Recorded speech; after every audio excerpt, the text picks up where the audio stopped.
Dear students, Assalamu alaikum warahmatullahi wabarakatuh.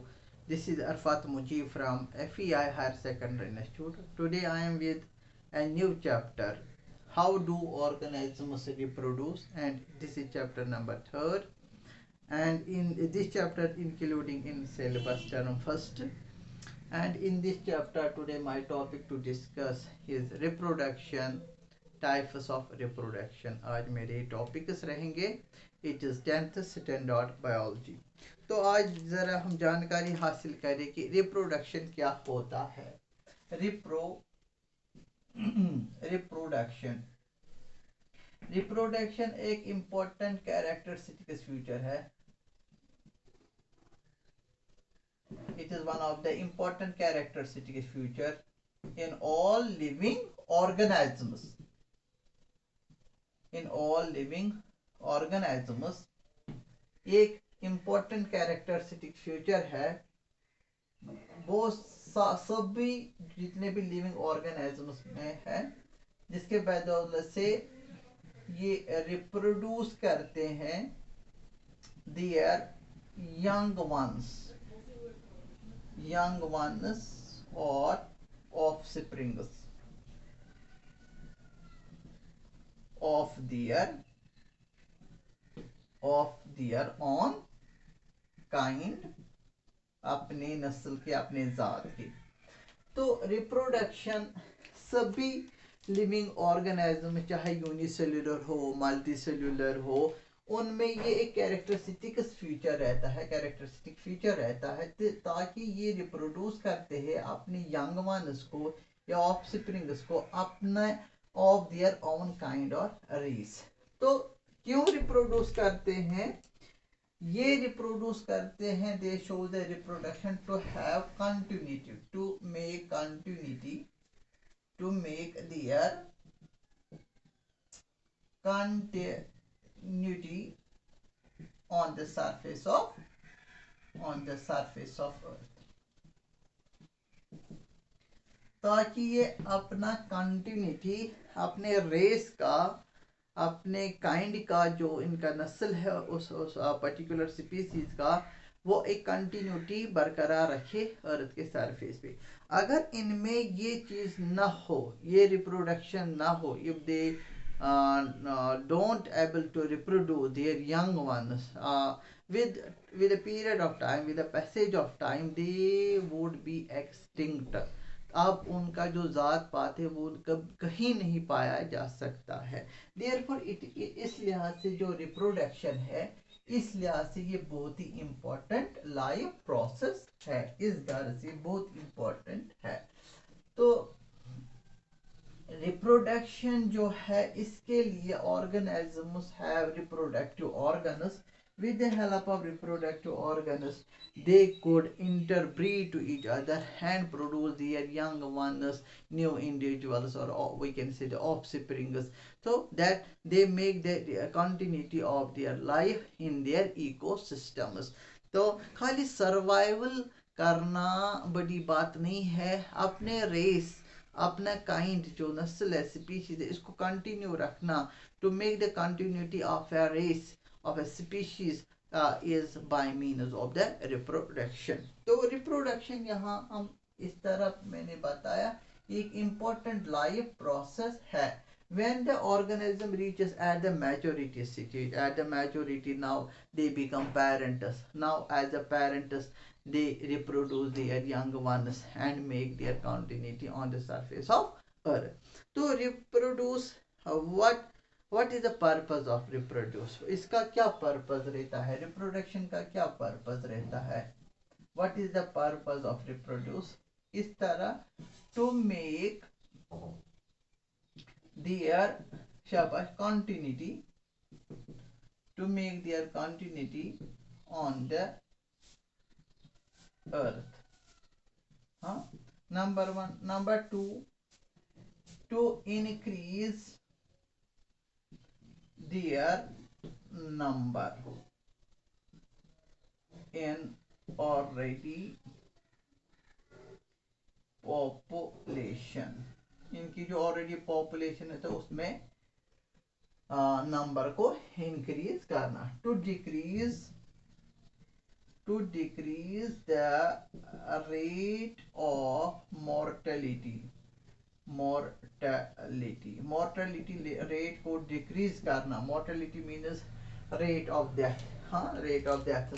वो ये चीजें लगभग हम कहेंगे the purpose of reproduction is to make their continuity on the surface of earth, हाँ, to increase their number in already population and to decrease the rate of mortality. आपको पता है कि आखिरकार कोई individual when it reaches maturity then the old stage, old processing होती है, तो ओल्ड एज में फिर वो मर जाता है। हर एक पर्टिकुलर लिविंग ऑर्गेनिज्म का एक लाइफ स्पेन होता है, with the passage of time वो वैनिश हो जाता है, वो दैट बिकम दैट डाइड, तो उनका नंबर डिक्लाइन होता है। वो चीज धीरे धीरे वो पॉपुलेशन डिक्लाइन ना हो, उनमें एडअप हो, सम अप हो, तो वो चीज रिप्रोडक्शन इक्वल करता है।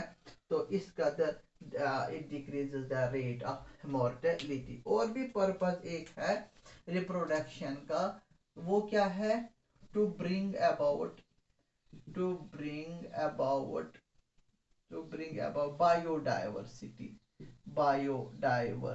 डाइवर्सिटी। अगर हम बात करेंगे sexual mode of reproduction, there is a diversity is important as it is proved better in the survival in the natural selection।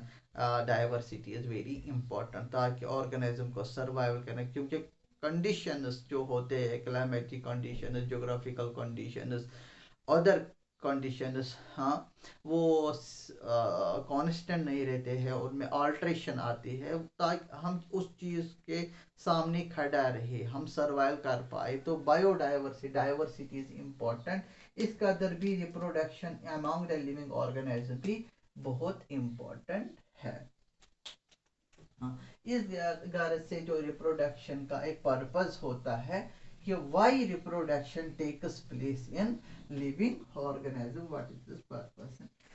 Then there is in the reproduction चाहे asexual mode of reproduction हो या sexual mode of reproduction में एक important characters, common important characters आते हैं, common important characteristics feature.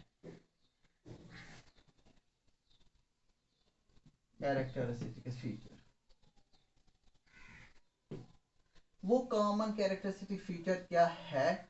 अगर हम बात कर लेंगे एसेक्सुअल मोड ऑफ रिप्रोडक्शन की या सेक्सुअल मोड ऑफ रिप्रोडक्शन की, वो कॉमन कैरेक्टर क्या शेयर होते हैं, कॉमन कैरेक्टर्स क्या आते हैं, कॉमन फीचर्स क्या आते हैं वो टाइप ऑफ रिप्रोडक्शन में। रिप्रोडक्शन में आपको पता है डीएनए रिप्लिकेशन होता है, डीएनए रिप्लिकेशन, ये आपको पता है डीएनए रिप्लिकेशन होता है। ये हो गया molecular base of reproduction, molecular basis of reproduction. दोनों में ये चीज होता है, DNA replication is important. Then आपको पता है कि there take place the cell division, है ना, इट इज कॉमन, ये इसमें भी होता है, इसमें भी होगा, both take place in this and this. Then molecular cell division, जिसमें cell division by means of mitotic और meiotic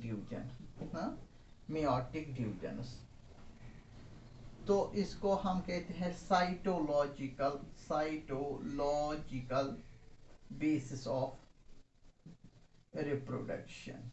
that is very common, that is common among the asexual और सेक्सुअल, दोनों में कॉमन है वो। ये एक first point. Second point, third is here, I will write the common features that include in the reproduction, simply reproduction. Third is then here जो यहाँ पे जो मतलब this is the first DNA replication होता है, हाँ, जो मॉलिक्यूलर बेस ऑफ रिप्रोडक्शन कहलाता है, हाँ। Then there is a cell division, mitotic division, इसमें एक सेल दो तीन नंबर मल्टीपल डिवीजन में मास ऑफ सेल्स बनते हैं. Meiotic division sometimes take place this way, yeah, both they take place mitotic or meiotic division. Then it is the this is known as cytological base of reproduction. ये दोनों mode of reproduction में होता है. तीसरा जो होता है formation of reproductive bodies, formation of reproductive bodies, or we can say the units. Reproductive bodies or units which are involved in the reproduction. I mean अगर हम सेक्सुअल की बात हम कर लेंगे, reproductive units are the sperm and egg, sperms and eggs. These are the reproductive units which take part in the reproduction. Then there is a formation of offspring. offspring दोनों में बनता है. तो इन्हीं इन्हीं में कन्वर्शन, यही रिप्रोडक्टिव यूनिट्स जो है change of reproductive units into an offspring. फिर इन्हीं से एक ऑफस्प्रिंग बनता है. जो रिप्रोडक्टिव यूनिट है, कभी कभार अगर हम एसेक्सुअल की बात हम कर लेंगे, there take place a reproductive unit a cell, that cell gives a daughter cell. तो जरूरी यहाँ पे सेक्सुअल की बात हम कर लेंगे, रिप्रोडक्टिव यूनिट से बॉडी आएगा स्पर्म्स, मेल्स में बनते, एग्स में they come together fertilization, then there is a development of a offspring. That means change of, then there is a change of reproductive units. अब ये इन्वॉल्व होते हैं offspring बनाने में. Change of reproductive units into an offspring. Offspring formation दोनों में होता है, एसेक्सुअल और सेक्सुअल में. तो यहाँ अगर हम रिप्रोडक्शन की बात हम कर लेंगे, modes of reproduction, we have two modes of reproduction are of two modes. One is the sexual mode of reproduction, sexual mode of reproduction. Then another second is the asexual mode of reproduction. These are the types of reproduction. अगर हम बात कर लेंगे, one is the sexual mode of reproduction, another is the asexual mode of reproduction. I hope you understand about the following topic of today I discussed it in this lecture. And now inshallah we will proceed this chapter, and ये first syllabus में include है, और ये इस पे आज हमारा it is the first lecture on this chapter. I hope you understand about it. Thank you.